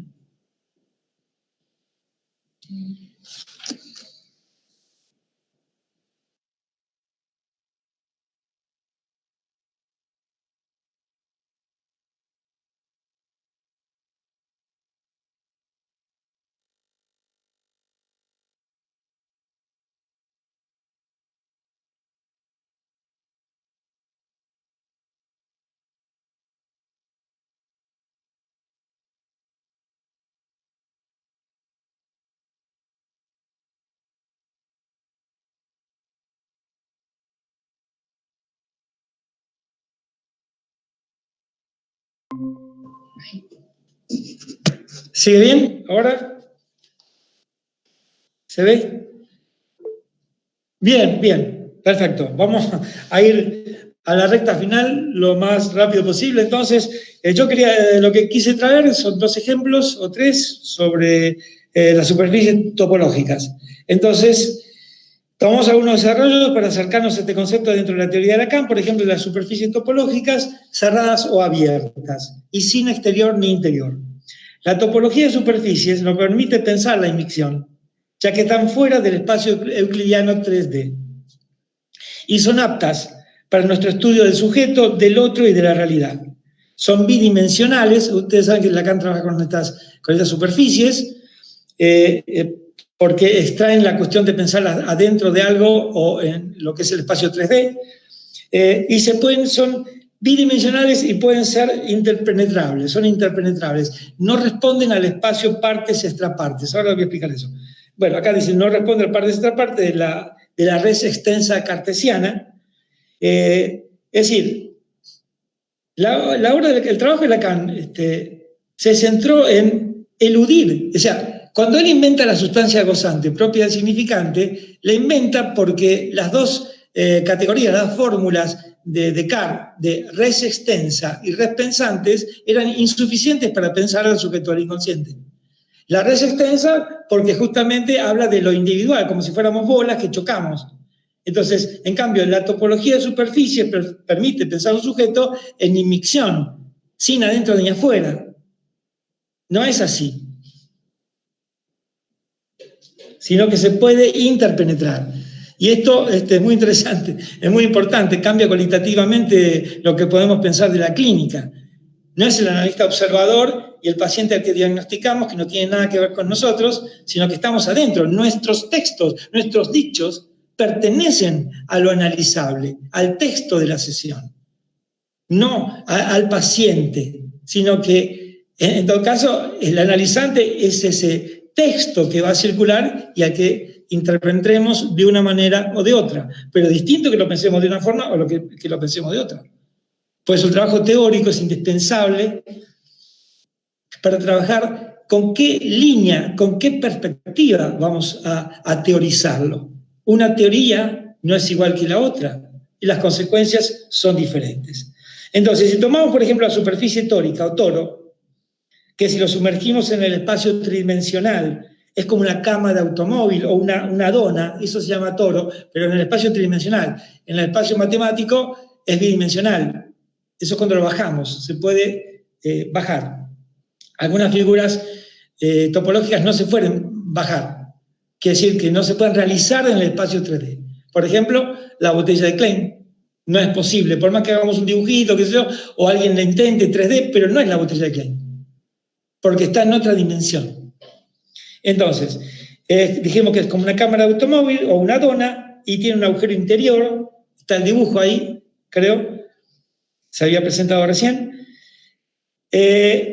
y si lo tomamos en abrazo con otro toro, tenemos los dos toros abrazados que permiten trabajar la relación sujeto y otro con respecto a la articulación demanda-deseo, objeto de deseo. Voy a explicarlo mejor, por si no quedó. Entonces, esto nos permite un modo de pensar lo inseparable. Lo inseparable, ¿por qué? Porque lo que dice Lacan es que el toro tiene dos dimensiones. El recorrido alrededor de la cámara, que lo llamamos generatriz, se llama generatriz en la figura topológica. ¿Y qué es eso? Es el recorrido que hacen las demandas del paciente una y otra vez, como un resorte que va enrollándose, va creándose el toro, y atrapan nada, porque la demanda, el objeto de la demanda es ese vacío. Ahí Lacan ubica una de las formas de real, que no es la de, digamos, el real como lógico-matemático, sino como que atrapa un real, dice un vacío. Entonces, esas vueltas que da el paciente alrededor de la demanda, a la vez que recorre el camino alrededor del toro, también recorre una vuelta que es la vuelta en más o en menos, se dice, que es el agujero interior del toro. Es como, digamos, la Tierra da vueltas alrededor del Sol, va dando vueltas, pero hay una vuelta que es la que da alrededor del Sol, una vuelta en más o una vuelta en menos. Entonces, las vueltas alrededor de la demanda, alrededor de la generatriz, corresponden a la demanda. Y si podemos cerrar las vueltas de la demanda con las interpretaciones y con una que cierre, porque es clave el cierre, nosotros trabajamos con cierre, ¿no? Con algo que queda abierto, por eso la figura del toro se puede cerrar, con algo que alcance a nombrar, aunque sea elípticamente, esto lo plantea muy bien Alfredo, el objeto del deseo, no la causa del deseo, que la podemos escribir en el agujero del medio del toro. Entonces, cuando Lacan plantea los toros abrazados, los toros abrazados, podemos decir que la demanda de uno coincide con el objeto del deseo del otro. ¿Esto qué quiere decir también? Que el deseo está marcado, y eso hace a su indestructibilidad, por la demanda del otro. Nosotros no accedemos al deseo del otro, sino que son las demandas del otro las que marcan nuestro deseo. Por eso es indestructible. Y ahí tenemos una versión también de lo que es la inmixción de otredad. O sea, no hay deseo del sujeto que no esté marcado por la demanda del otro. Por eso no se puede decir a veces mi deseo, sino que deseamos desde el otro, como otro. Una de las versiones, es decir, el deseo es el deseo del otro, es que como otro deseamos. Bueno, entonces, en el abrazo tórico, mientras se van registrando, acá tengo escrito más o menos lo que les expliqué, las vueltas de la demanda, que encierra cada vez la insatisfacción, que mueve su repetición, bucle tras bucle, engendrando ese real que llamamos lo que siempre vuelve al mismo lugar, pero que se diferencia de la concepción de real como imposible lógico y matemático. Es una de las primeras definiciones que da Lacan, que es lo que vuelve siempre al mismo lugar, que se puede decir que es media aristotélica, pero no es igual que el imposible lógico matemático, que es lo que no puede escribirse y que así llamó Lacan a el no hay relación sexual, ¿no? Entonces, en esta vuelta de la demanda que llamamos generatriz se puede vislumbrar más allá del objeto de la demanda y el necesario cierre del toro, el objeto del deseo. No sé si esto se confunde un poco, pero bueno, hay que desarrollarlo. En esta vuelta más que da la demanda del sujeto alrededor del agujero interior. Ese más allá de la demanda, que podríamos en el mejor de los casos nombrar elípticamente, como dije antes, se vislumbra ese objeto del deseo, constituyente del fantasma, que Lacan lo escribe S barrado, ¿no? Deseo de A. Sujeto barrado, deseo de A, o corte de A, entre paréntesis. Lo que implica el límite. El fantasma es congelado y el fantasma no está de entrada en el curso de las sesiones de la demanda de análisis. Hay que construirlo. Podemos decir que al comienzo de un análisis lo que se presenta es el estado neurótico del fantasma. ¿Cuál es el estado neurótico del fantasma? Bueno, el estado neurótico del fantasma es cuando en el lugar del objeto de deseo está la demanda del otro. Es decir, el sujeto pone a la demanda del otro en el lugar del objeto del deseo. Con lo cual, es un fantasma que vela la falta del otro, que vela la castración. Es el problema sacrificial en la neurosis. En estar entregado, poner al objeto de la demanda del otro en lugar del objeto del deseo, digamos, obtura, sella, vela la falta del otro y, digamos así, que olvida la posición del deseo del otro. Este es un tema muy importante porque en el transcurso del análisis hay que tratar de pasar del objeto de la demanda al objeto del deseo. Eso podríamos llamarlo cura de la neurosis, pero no final de análisis. Habría que atravesar lo que se llama el fantasma. Bueno, esto lo dejamos para otra vez, ¿no? Es más complicado.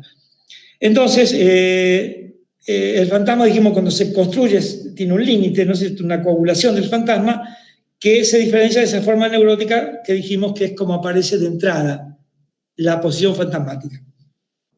En el abrazo tórico, entonces, la directriz de uno pasa al mismo tiempo por la generatriz del otro. Como vimos en el dibujito, si está por ahí, no sé si se pasó, son los dos toros abrazados. Ahí se ve bien. Creo que sí, me dicen que sí acá, así que debe estar bien, yo no lo puedo ver.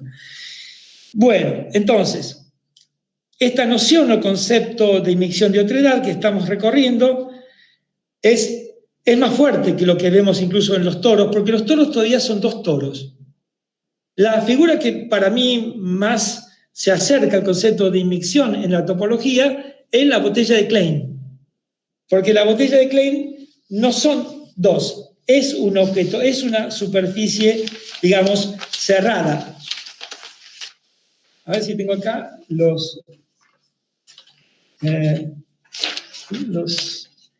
Bueno, la cuestión es que son dos bandas autoatravesadas, cosidas y, digamos, cerradas. No son dos objetos, como en el caso del toro me parece más radical. La botella de Klein, Lacan la da para explicar la sesión analítica, la praxis de psicoanálisis. ¿Y por qué? Porque es cerrada y encierra el valor. Para Lacan es muy importante la cuestión del valor, porque esto lo extrae de que solamente sea el objeto fálico, el objeto de brillo, el objeto intercambiable. Este es un objeto no intercambiable, muy particular, que se da entre el sujeto y el otro. Por eso la botella de Klein es muy apropiada para plantear esta cuestión, justamente. Se me ha perdido el apunte pero igual está dicho, no hay problema. Entonces, con respecto, ya vamos a ir cerrando, a si estamos trabajando con una noción o un concepto definido porque está en discusión, yo opino que esto hay que llevarlo a concepto. O con un concepto citaré una referencia que recoge el trabajo de inmixción de otredad que hizo Pablo Peuner, al que me voy a remitir en este punto. En el seminario 14 de la lógica del fantasma, del 15 de febrero del 67, un año después de la reescritura masiva que hace Lacan para publicar los escritos, dice Lacan, entre otras cosas, como no atribuible al Y, esto, la frase es más larga, ¿no? Pero ¿qué ha marcado lo que no es atribuible al Y, ni al ego, ¿no? ¿Qué ha marcado lo que en la estructura del sueño ha definido como la inmixción de sujetos? a saber, como el carácter no sujetable, indeterminable del sujeto, asumiendo el pensamiento del inconsciente. O sea, le da un carácter, la inmixción como carácter no sujetable, indeterminable del sujeto, asumiendo el pensamiento inconsciente. ¿Se fue la cámara? Bien, quedó tapado por el... Bueno, desde ya en los orígenes de la llamada constitución del sujeto lacaniano están presentes estos desarrollos. El sujeto del inconsciente adviene a partir del lenguaje y por eso lo distinguimos de cualquier ser o sujeto anterior a este. No hay un sujeto previo sobre el cual se asienta el lenguaje. El lenguaje, más precisamente el significante, crea al sujeto. Esto es importante. El significante es creador. Por eso Lacan parte de creación ex nihilo. El significante inventa, crea. El sujeto es una creación del significante, el cual no es encarnable. Como dice Lacan, ni como niño ni como hombre. Por lo que es pertinente en este sentido la expresión o la traducción parlante ser. Ustedes sabrán, en general se dice ser parlante. Se tradujo ser parlante. Esto podemos decir es error, desde una concepción antiontológica que tiene Lacan. La traducción correcta, podemos decir, o más acercadamente correcta, a parletre es parlacer, parlancer o parlantecer. Es decir, primero parlante, es el habla el creador de seres. No es que hay seres al que se le añade el habla. Así como se decía anteriormente, yo me acuerdo, estudiábamos así, los primeros pasos del lacaniano, el sujeto bañado por el lenguaje. Si yo digo que el sujeto es bañado por el lenguaje, digo que hay un sujeto y después se lo baña. En cambio acá el sujeto es creado por el lenguaje, cambia totalmente la perspectiva. No es separable, es inmixtado en todo caso, no es separable. El sujeto en inmixción de otredad rompe también con la categoría de individuo, como dijimos, es allí que Lacan propone su nudo enlace Borromeo, como ya estoy terminando, estoy redondeando, diferenciándose del huevo tripartito freudiano, ubicable en el aparato psíquico, adentro, que funcionaría dentro de cada individuo. Aquí, en el nudo, en la superficie topológica, la inmixción, como veníamos diciendo, es patente. Y la categoría adentro-afuera queda ya sin valor las conceptualizaciones de psicoanálisis por venir. Esa es nuestra jugada en Apola, siguiendo los trabajos de los compañeros, de Alfredo Edelstein, es decir, es una posición de lectura del trabajo de Lacan en relación a el no individualismo y de que no hay sujeto sin otro. Lo último es lo que dije de alguna manera, cuando Lacan trabaja, ahí se me ocurrió que es otro ejemplo de inmixción, cuando trabaja alienación y separación, es también una mezcla indiscernible del sujeto. La alienación es la creación del sujeto por el significante, por el lenguaje, dividido. Y la separación, que no es la separación del otro, sino es la entrada en el otro, a través del deseo del otro y del deseo del sujeto, de una maniobra del sujeto por hacerse objeto del deseo del otro. Con esto vamos a dejar aquí. Y si hay alguna pregunta, avanti. Muchas gracias.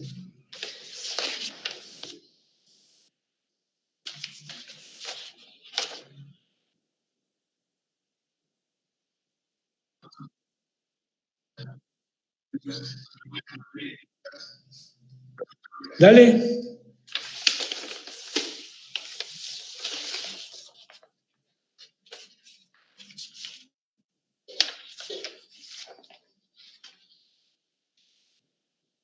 Bueno, acá me preguntan cuál es la estructura correcta de inmixción de otredad.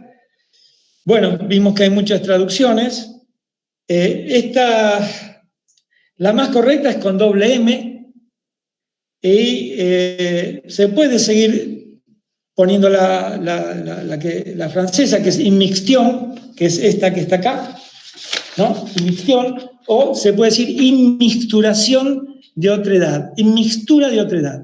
O sea, la más común podemos tomar inmixción de otredad, así directamente con doble M, inmixción, porque ahí mantenemos la doble M de la immixing de Lacan y también la doble M, que en francés corresponde a inmicción.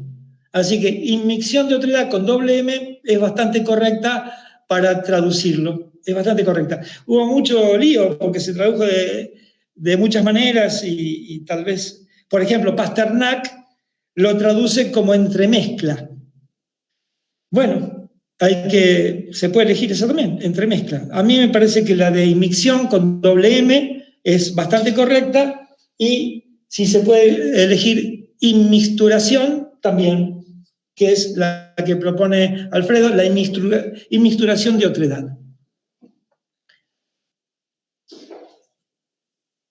Yo no pude hacer recorrido porque es muy largo también de cuando Lacan reescribe y cómo esto se tradujo y, en fin, lo podemos hacer, pero ya no, se nos va el tiempo, se nos fue el tiempo. ¿Hay alguna otra pregunta?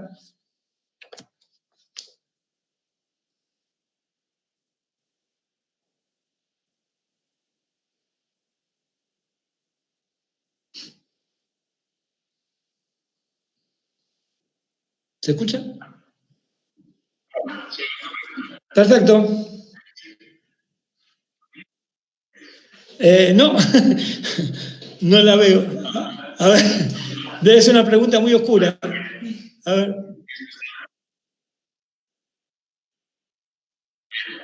Ahí está. Sí, acá dice que Deleuze y Guattari criticaban el que deseo no pudiera ser sin otro.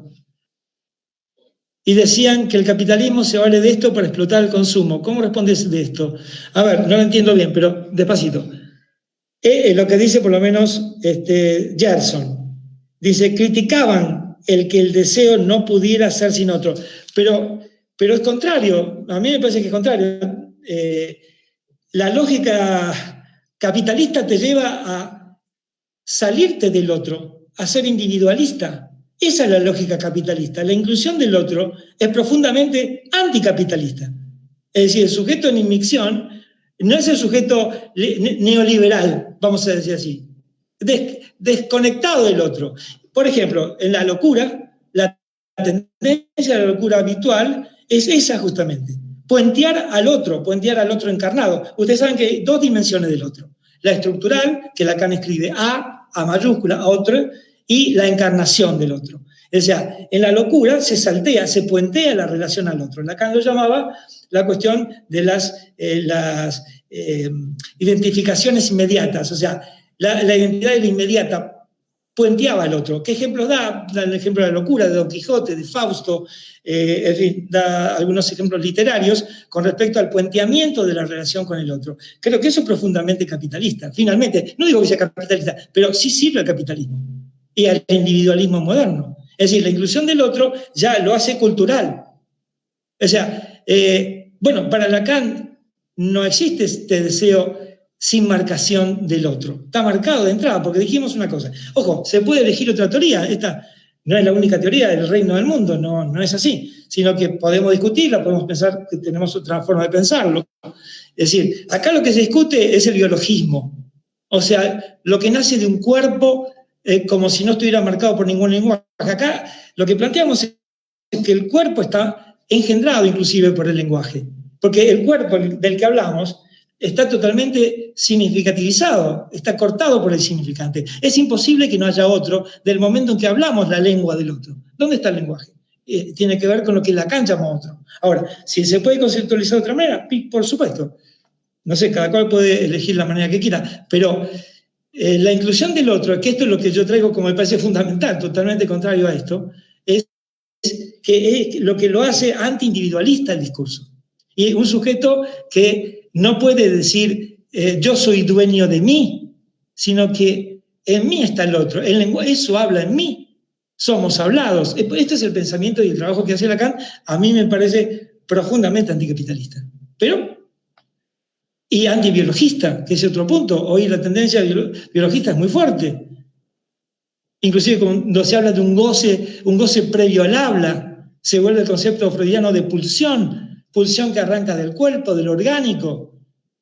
Ni siquiera la pulsión ya Lacan la concibe como arrancando de ningún organicismo, de ningún orgánico. No es el puente entre lo anímico y lo orgánico. Para Lacan, la pulsión arranca del lenguaje. Es una de sus formas. Es el eco en el cuerpo, el eco en el cuerpo de que hay un decir.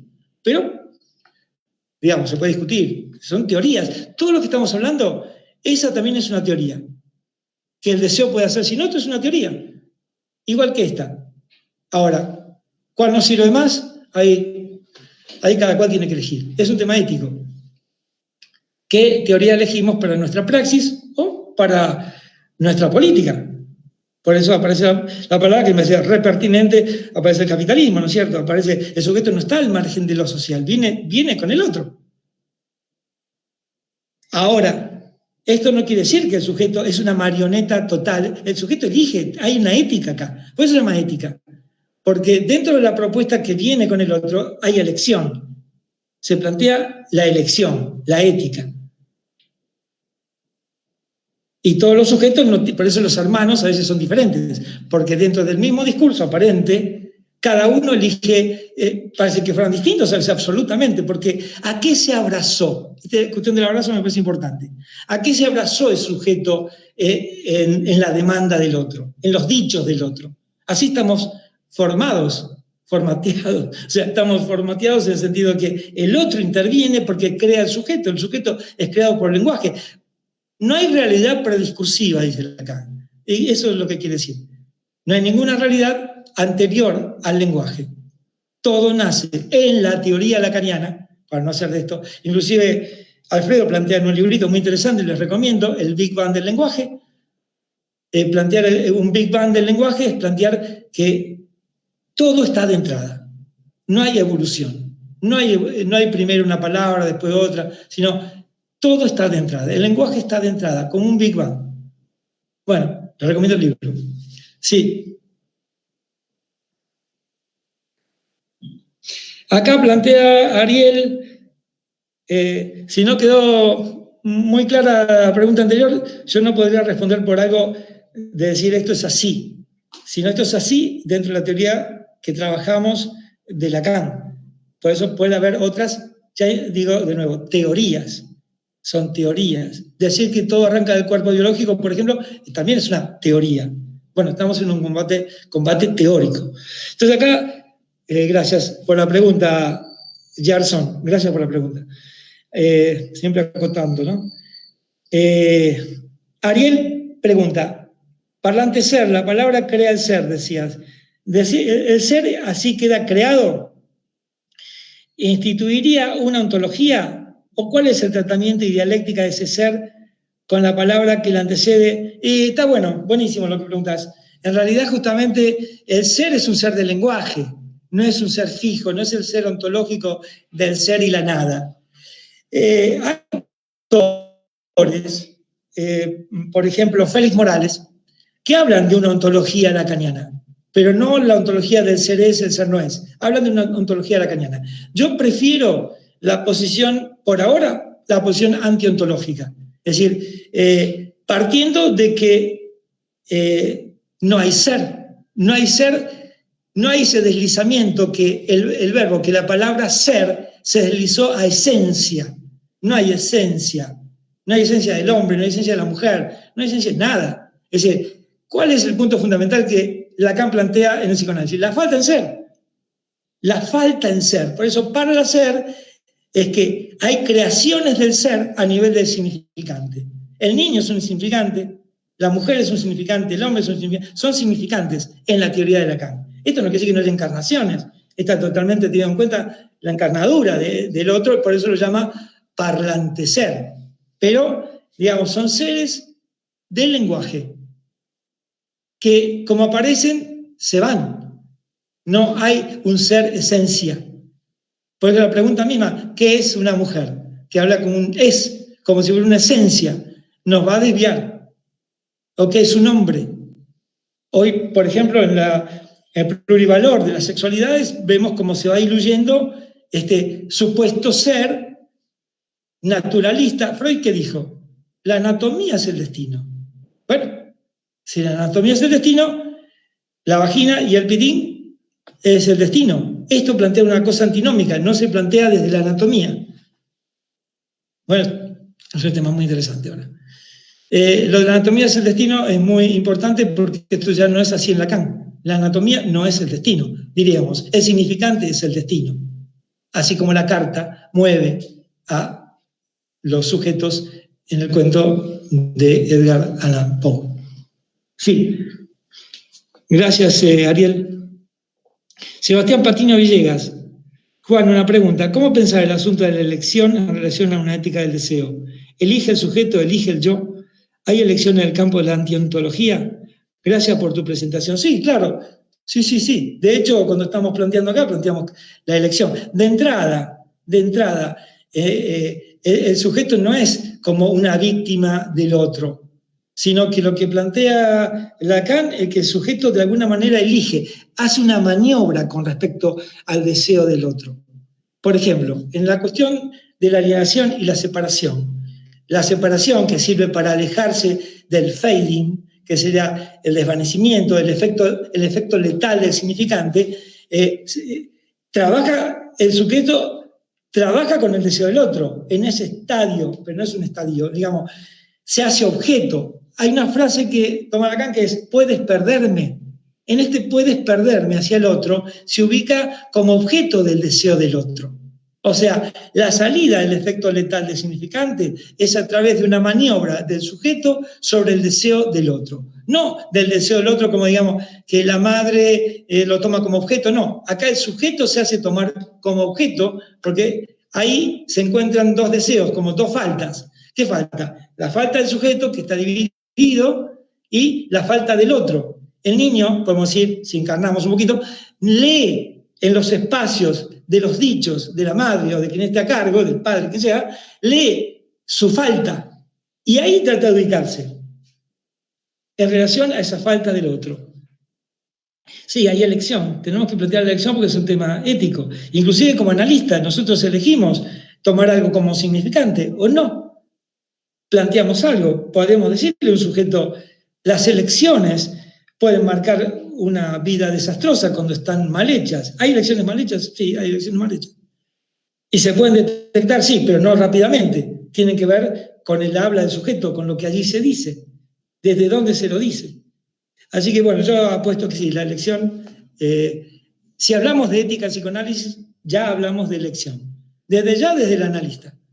¿Qué tipo de psicoanálisis va a ejecutar? Digamos, va a hacer el de la escucha del sentido, el de la lectura, el de la letra, el de la lectura y la escritura. Es un psicoanálisis que va hacia la anatomía es el destino, que va hacia el objeto del deseo, del objeto de la demanda al objeto del deseo. Esta elección es capital. La elección de intervención del analista, lo sepa o no, está eligiendo. Y el paciente o el analizante, bueno, también. Pero a nivel del sujeto, ¿no? Tenemos que distinguir que en una escena analítica, podemos decir, está el hablantecer analizante, el hablantecer analista, pero el sujeto está en el medio, es el tema. Sujet también es tema. Nosotros no lo usamos como tema, pero sujet es tema. Es el sujet, eso habla en el medio, entre ellos. Y bueno, sí, elección, sí.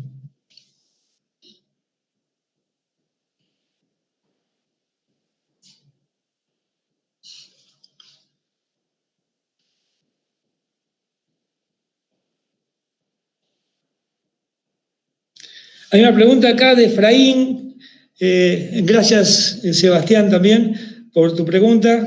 No sé si la desarrollamos del todo porque apuntás a la cuestión antiontológica, que es lo que estamos diciendo. Estoy un poco pasado ya con la cuestión. Acá está Efraín diciendo, en un análisis donde lo que sucede es inmisión de otredad para que haya sujeto. Bueno, yo corregiría, el sujeto ya es inmicción. Lo que está diciendo Lacan, no lo digo yo, ¿no? El sujeto es inmicción, que sí, que ya está inmixtado de otro.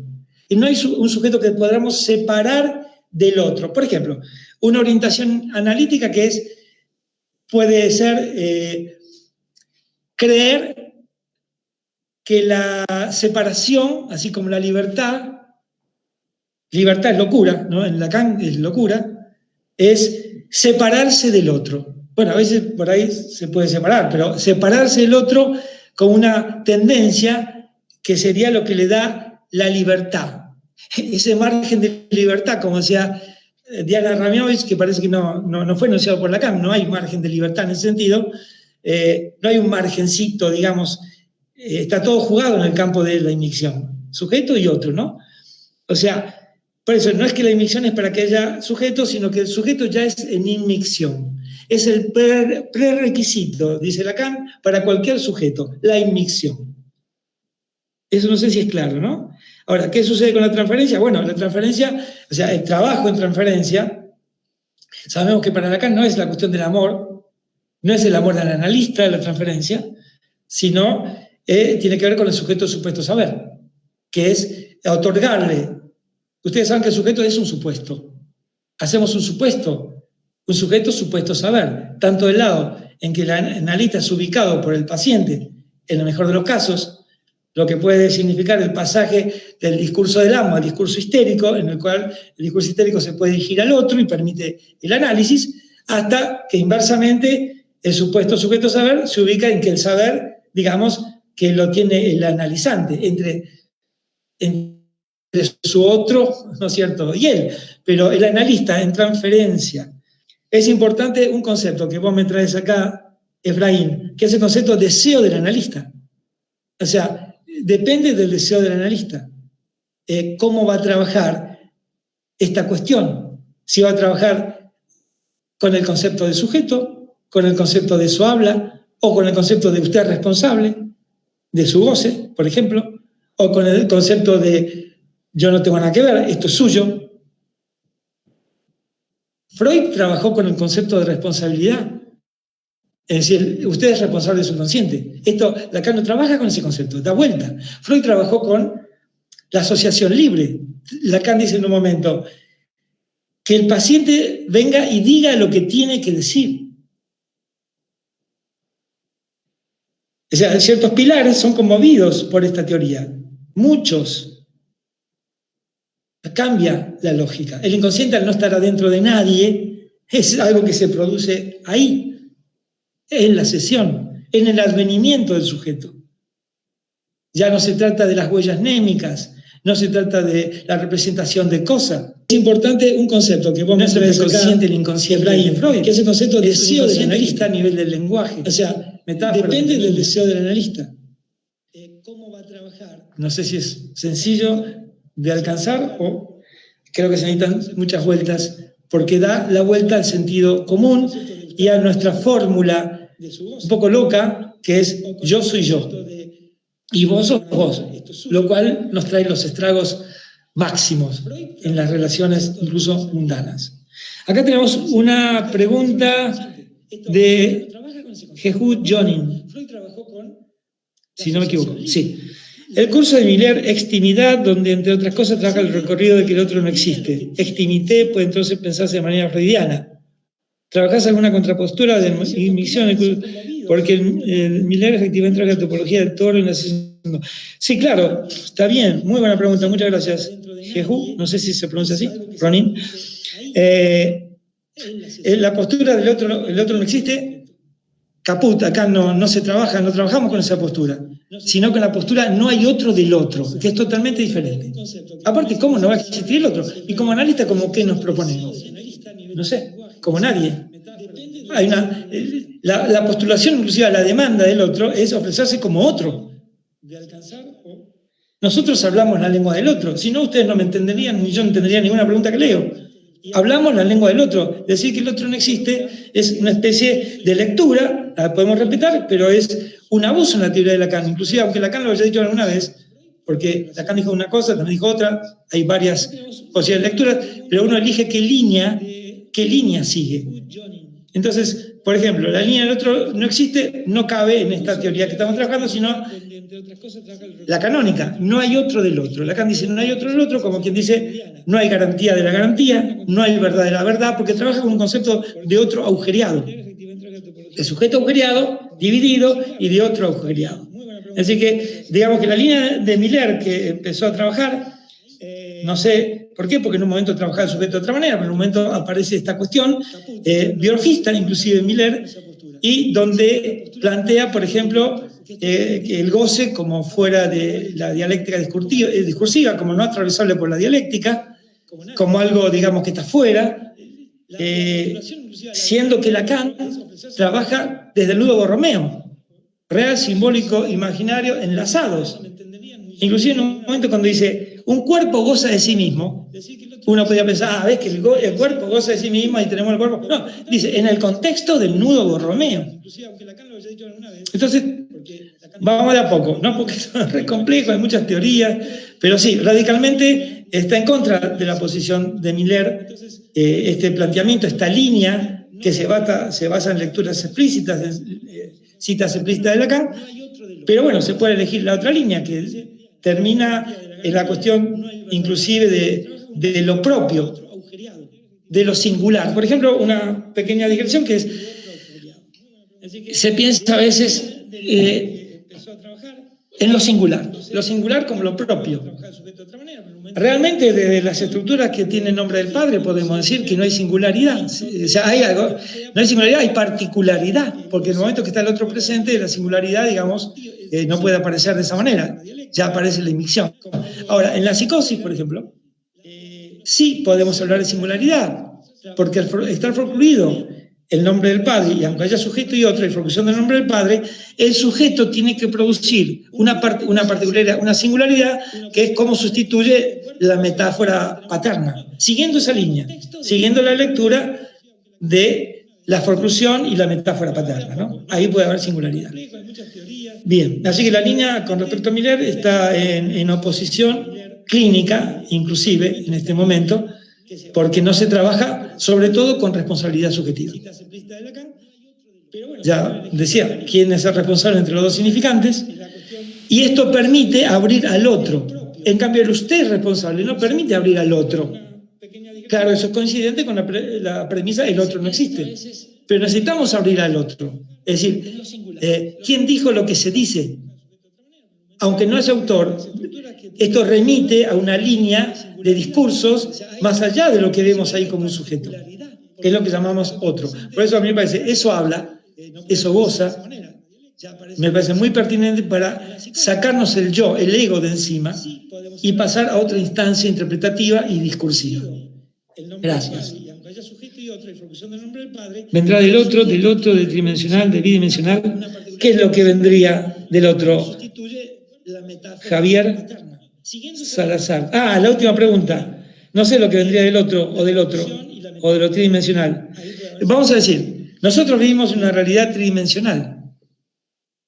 Por eso el espacio euclidiano sirve para no tragarnos las paredes. Existe el espacio tridimensional. Ahora, estamos trabajando en teoría psicoanalítica. Escucha del sujeto. Creación del sujeto. ¿Cómo piensa Lacan, por ejemplo, que se crea un sujeto? En Freud no hay teoría del sujeto, porque Freud tiene la teoría de que el sujeto está dentro. Acá, si trabajamos con superficie topológica, para eso lo usa Lacan, para romper la idea individualista, en el marco del sujeto y el otro, bidimensional, tenemos como dos planos.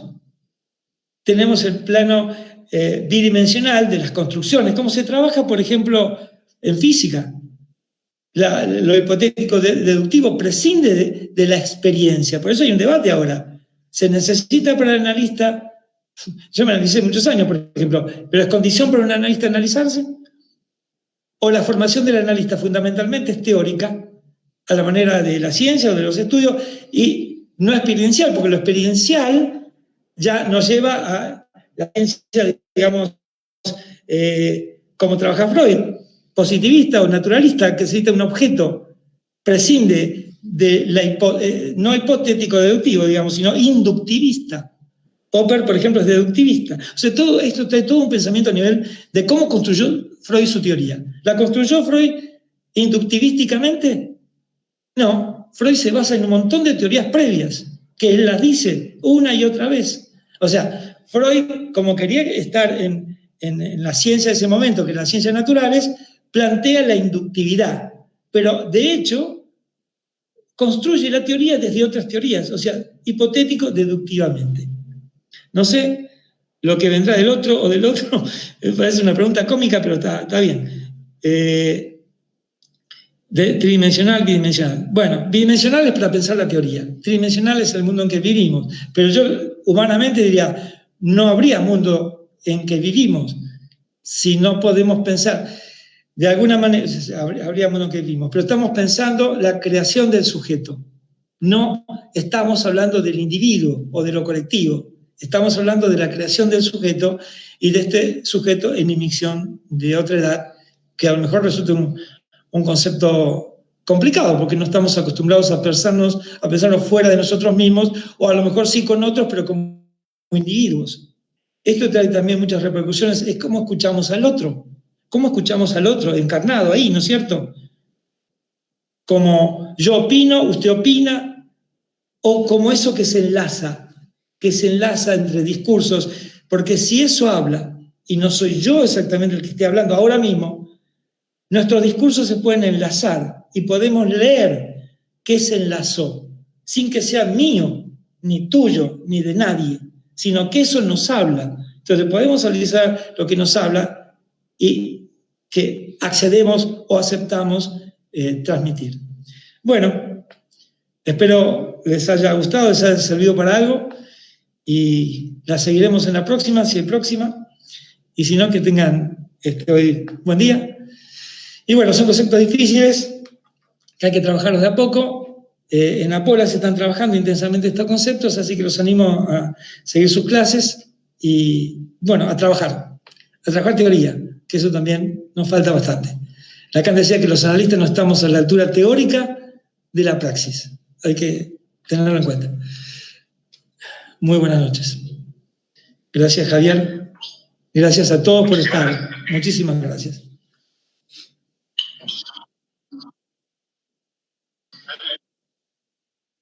Igualmente a vos y a todos los que hicieron posible la transmisión y a todos los compañeros que están presentes y compañeras y no compañeros ni compañeras, lo que sea, que están presentes hoy en esta visita.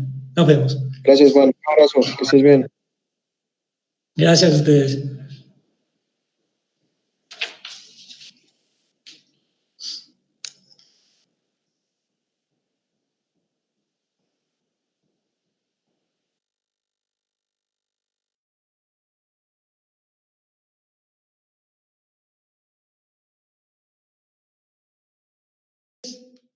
Que hay que trabajarlos de a poco. En Apola se están trabajando intensamente estos conceptos, así que los animo a seguir sus clases y, bueno, a trabajar teoría, que eso también nos falta bastante. Lacan decía que los analistas no estamos a la altura teórica